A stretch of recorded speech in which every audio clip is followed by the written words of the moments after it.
मित्रों, जिंदगी में आपको असफलता कई बार मिलेगी, लेकिन असफलता में कहीं न कहीं सफल होने का रास्ता भी होगा।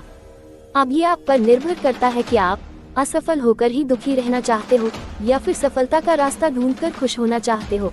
हर हर महादेव। मित्रों, आज फिर से आपके अपने चैनल मॉरल माई स्टोरी में हम आप सभी प्यारे दर्शकों का हार्दिक स्वागत करते हैं। हम भगवान से प्रार्थना करते हैं कि देवों के देव महादेव आप पर हमेशा कृपा बनाए रखें और आपकी सभी मनोकामना पूरी करें।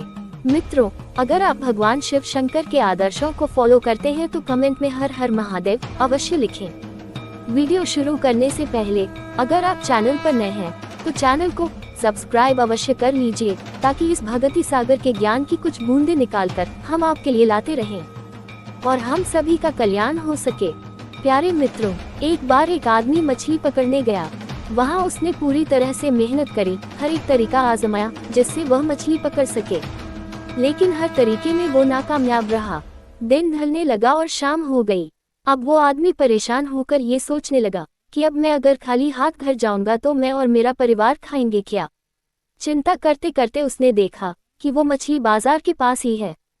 वो जल्दी से मछली की दुकान पर गया और बोला, मैं 4 मछलियाँ खरीदूंगा, लेकिन मेरी एक शर्त है कि आप मुझे मछलियाँ जिंदा ही देंगे और मैं उन्हें खुद पकड़ूंगा और फिर खरीदूंगा। दुकानदार ये सुनकर हैरान रह गया कि क्या अजीब आदमी है, लेकिन उसने एक बड़ी बाल्टी में पानी भरकर उसमें 4 से 5 मछलियाँ डाल दी।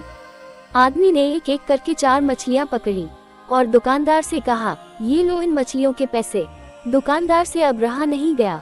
उसने आखिर पूछ ही लिया कि भाई आप कैसे हो, अगर आपको मछलियाँ चाहिए ही थी तो आप ऐसे ही ले लेते, इतना सब करने की क्या जरूरत थी। ये सुनकर मित्रों, उस आदमी ने कहा कि तुम समझे नहीं, अब जब मैं घर जाऊंगा तब मेरा परिवार मुझसे ये सवाल जरूर पूछेगा कि आपने कितनी मछलियाँ पकड़ी। तब मैं उनसे ये कह पाऊंगा कि मैंने 4 मछलियाँ पकड़ी है। तब मुझे कोई दुख भी नहीं होगा कि मैंने कोई झूठ बोला, क्योंकि ये मछलियाँ सच में मैंने पकड़ी है। अब मैं जब कल मछलियाँ पकड़ने जाऊंगा तो ये सोच कर जाऊंगा कि आज मैं कामयाब जरूर होऊंगा, चाहे कुछ भी हो जाए, मैं असफल नहीं होऊंगा। प्यारे मित्रों, ये बात तो सच है कि ज्ञान और शिक्षा ऐसे अनमोल तोहफे हैं जिसे हासिल करना बेशक मुश्किल जरूर है, लेकिन अगर आप कठिन परिश्रम करना जानते हैं और चाहते हैं कि आपके पास भी वो सब कुछ हो जाए जो हर सफल इंसान के पास है, जैसे बंगला, पैसा, गाड़ी और सबसे जरूरी इज्जत, तो आपको इनको पाने के लिए शिक्षा और ज्ञान को हासिल करना बहुत जरूरी हो जाता है। इसलिए मित्रों, आज हम आपको शिक्षा और ज्ञान का महत्व समझाते हैं कि शिक्षा और ज्ञान हमारे जीवन में कितना महत्वपूर्ण है। प्यारे मित्रों, एक बार की बात है, एक राजा अपने सिपाहियों के साथ जंगल में शिकार के लिए गया, लेकिन अचानक बारिश का मौसम होने की वजह से आकाश में अंधेरा छाने लगा। राजा अपने महल से भटक गया और सिपाहियों से अलग हो गया। भूख, प्यास और थकावट की वजह से उस राजा की हालत बहुत बुरी हो गई थी। राजा बहुत परेशान हो गया, लेकिन कुछ वक्त बाद राजा को 3 बच्चे दिखाई दिए। तीनों बच्चे काफी अच्छे दोस्त लग रहे थे। राजा ने उन तीनों बच्चों को अपने पास बुलाया और कहा, क्या तुम मेरे खाने के लिए खाना और पीने के लिए पानी ला सकते हो। ये सुनकर तीनों बच्चों ने कहा, जी हम अभी घर जाकर आपके लिए कुछ लेकर आते हैं। ये कहकर तीनों बच्चे अपने गांव की तरफ भागे और अपने अपने घर से राजा के खाने के लिए काफी कुछ ले आए। राजा बच्चों के जोश और प्यार को देखकर बहुत खुश हुए और तीनों बच्चों से एक सवाल पूछा, बच्चों मुझे आज तुम तीनों से मिलकर बहुत खुशी हुई है। तुम अपने जीवन में क्या करना चाहते हो, मुझे बताओ, मैं तुम्हारे लिए कुछ करना चाहता हूँ। बोलो तुम्हें क्या चाहिए। ये सुनकर तीनों बच्चे कुछ देर तक सोचते रहे और फिर थोड़ी देर में उनमें से एक लड़के ने कहा, मुझे धन चाहिए। मैंने कभी 2 वक्त की रोटी नहीं खाई, कभी अच्छे कपड़े नहीं पहने, इसलिए मुझे सिर्फ धन ही चाहिए। राजा ने कहा, ठीक है, मैं तुम्हें इतना धन दूंगा कि तुम हमेशा खुश रहोगे। ये सब सुनकर इस बच्चे की खुशी का ठिकाना नहीं रहा। अब दूसरे बच्चे की बारी थी, तो राजा ने दूसरे बच्चे से पूछा, बताओ तुम्हें क्या चाहिए। दूसरे बच्चे ने कहा, मैं चाहता हूँ कि मुझे एक बंगला और घोड़ा गाड़ी मिल जाए, क्योंकि मेरा घर छोटा है और बहुत बुरी हालत में है। ये सुनकर राजा ने कहा, ठीक है, मैं तुम्हें बंगला और घोड़ा गाड़ी दूंगा। अब तीसरे बच्चे की बारी थी, तो राजा ने तीसरे से पूछा, बताओ तुम्हें क्या चाहिए। तीसरे बच्चे ने कहा, मुझे ना धन चाहिए और ना ही बंगला, मुझे आप ऐसा आशीर्वाद दीजिए कि मैं विद्वान बन जाऊं और शिक्षा पूरी होने के बाद अपने देश की सेवा करने के लायक बन जाऊं। जब राजा ने तीसरे बच्चे की बात सुनी, राजा तीसरे बच्चे से बहुत खुश हुए और राजा ने उस तीसरे बच्चे के लिए सर्वोत्तम शिक्षा का इंतजाम करवाया। तीसरा बच्चा बहुत मेहनती था, इसलिए दिन रात एक करके उसने पढ़ाई की और बहुत बड़ा विद्वान बन गया। और सही वक्त आने पर राजा ने उसे अपने राज्य का मंत्री बना दिया।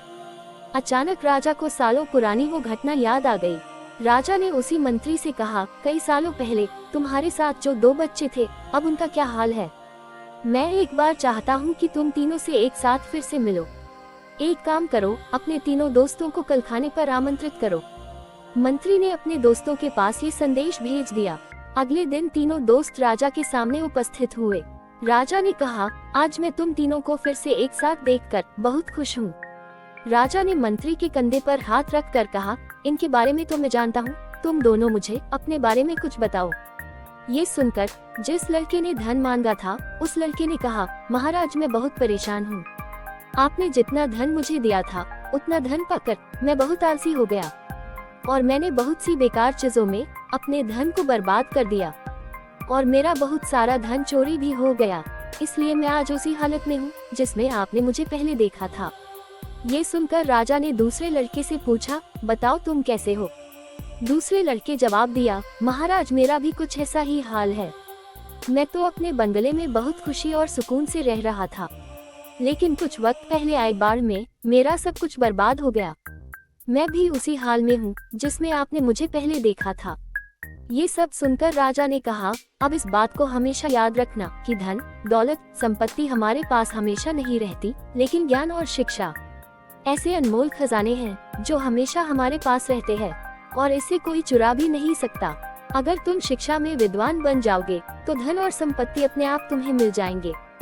तब उन दोनों लड़कों को बहुत पछतावा हुआ और बहुत दुखी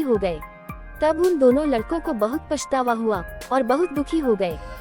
प्यारे मित्रों, एक बात हमेशा याद रखना कि धन दौलत से अधिक कीमती होती है शिक्षा व ज्ञान। इन्हीं शब्दों के साथ हमें आज्ञा दीजिए। ऐसी ही ज्ञान की शिक्षाप्रद वीडियो के साथ हम फिर प्रस्तुत होंगे।